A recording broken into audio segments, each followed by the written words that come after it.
This is the Garis MPC, Mathematics, Physics, Computing. That's 130 plus Masters and PhD level courses in pure mathematics and mathematical physics. This is course number 4, so MPC 4, on linear algebra, junior and senior level course. This is lecture number 2, chapter number 2 in the text, and session number letter G.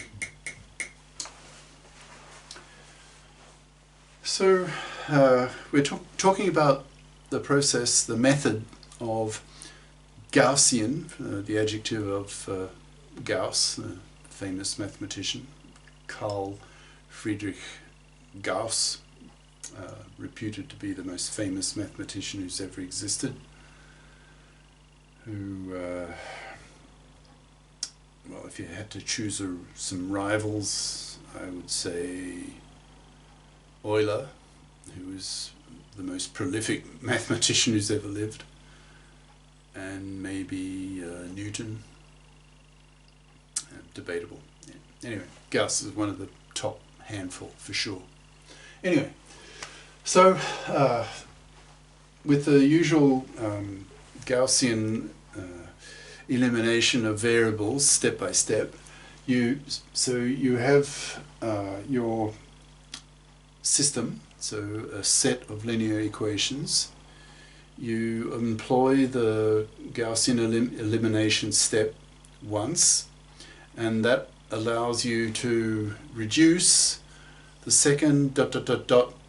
nth line or equation, one equation, one line, one equation. So the second until the nth lines, they've all been shortened. They've all had the number of variables they contain reduced by at least one. Now you keep, so for example, here's your first equation, which you keep. Oh, so long as the first coefficient here is non-zero. If it starts off at 0, well then just find some other equation where the first coefficient is not 0 and just swap them. Okay, so because you want to have this term be non-zero.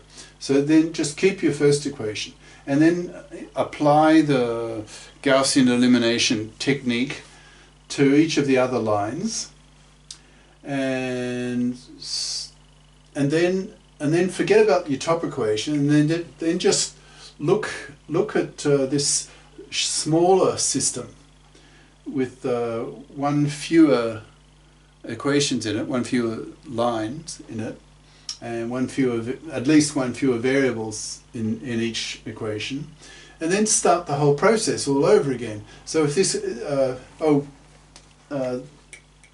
this coefficient here is your least, it's the non-zero. the ones that are missing here, they had coefficients that are 0. It can happen that you can get rid of more than one variable in one step. It's possible. We had an example just a bit earlier. Anyway, so this coefficient here is the first non-zero term. And then you just do the whole thing all over again. So this becomes your new line 1, and all the other lines below it will be shorter. Okay? So you just keep doing that. So each line gets shorter and shorter and shorter. So eventually you'll end up with something like this. And once you can't go any further, the result, this system is said to be in echelon. That's E-C-H-E-L-O-N, echelon form. And I had to look up the dictionary, and even the dictionary wasn't very clear. So I googled it, and so I found that it's actually a military term, and it's a particular pattern of parallel something, so usually soldiers.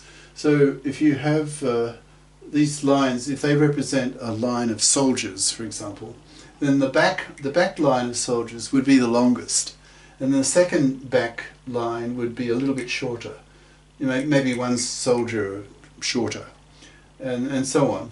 So as you go from the back line to the front line, each line gets shorter and shorter. Well, you can see just by looking at this pattern that it's very similar to the length of each equation, the number of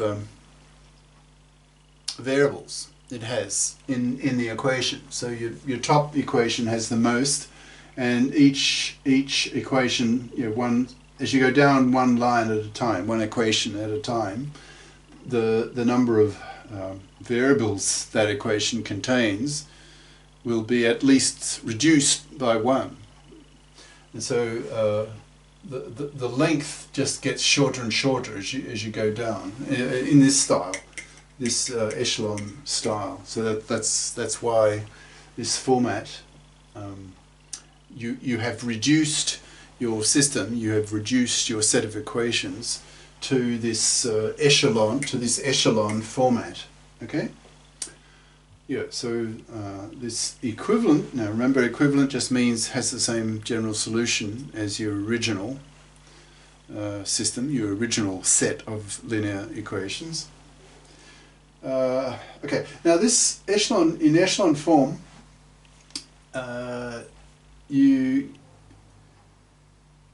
its solution comes in two varieties.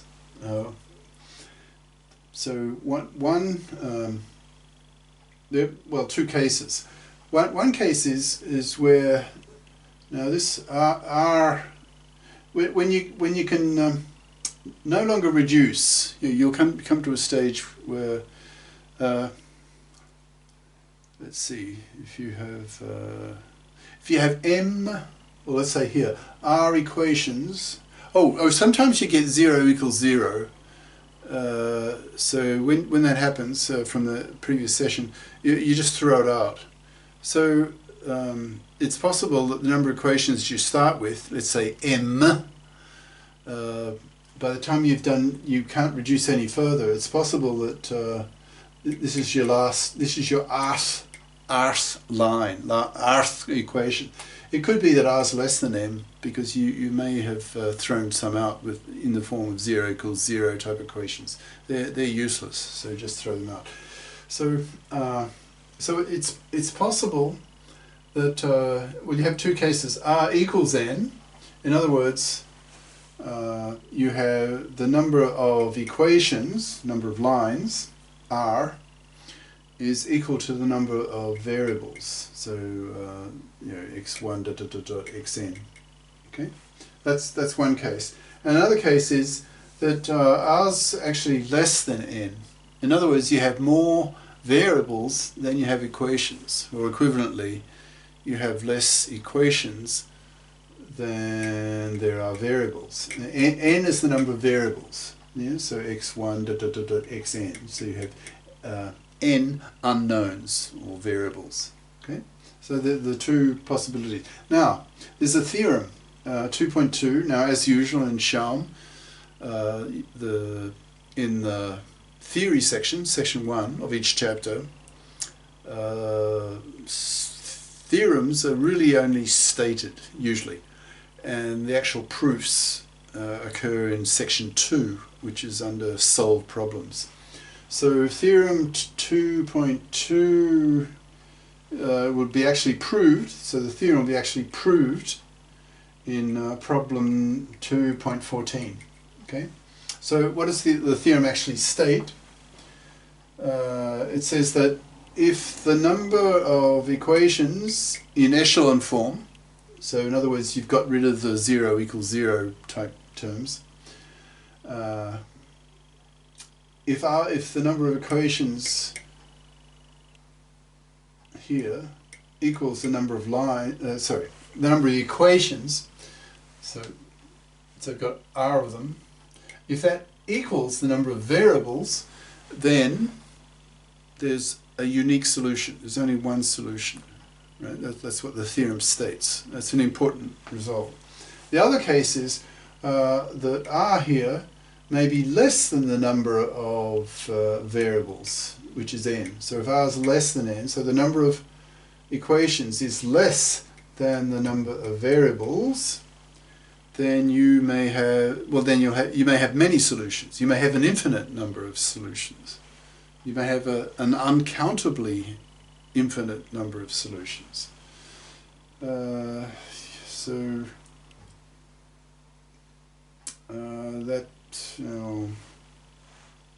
Debating whether it's a good time now to introduce the concept of a free variable. Well, I'll give it partially. A free variable, what does that mean? It's a variable that can take on any value. In other words, you're free to give it any value you like. That's a free variable.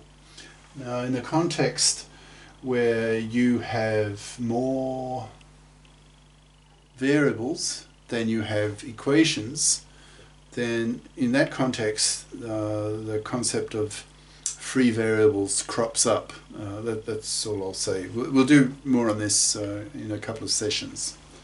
All right. So summarizing, when r equals n, so number of equations equals number of variables, there is a unique solution, just one solution, right? And in the case when the number of equations is less than the number of variables, you can have many solutions. That's the essence of theorem 2.2. And I think that's it.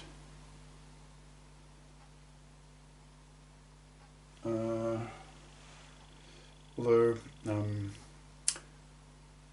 at the very beginning of next session we will classify the various cases and number of solutions they have. Sometimes you'll have zero solutions, like when you have an inconsistent system, which will consist in an inconsistent system. Typically there will be an equation that is inconsistent, of the form 0 equals b, where b is the constant of that equation. So and non-zero. So if u equals b, so 0 is non-zero, well, you've got a contradiction. Therefore that equation is inconsistent, and therefore the whole system is inconsistent. So it's possible you may have zero solutions. So you have zero solution, one solution, or many solutions, and we'll do that classification at the beginning of next session. Ciao.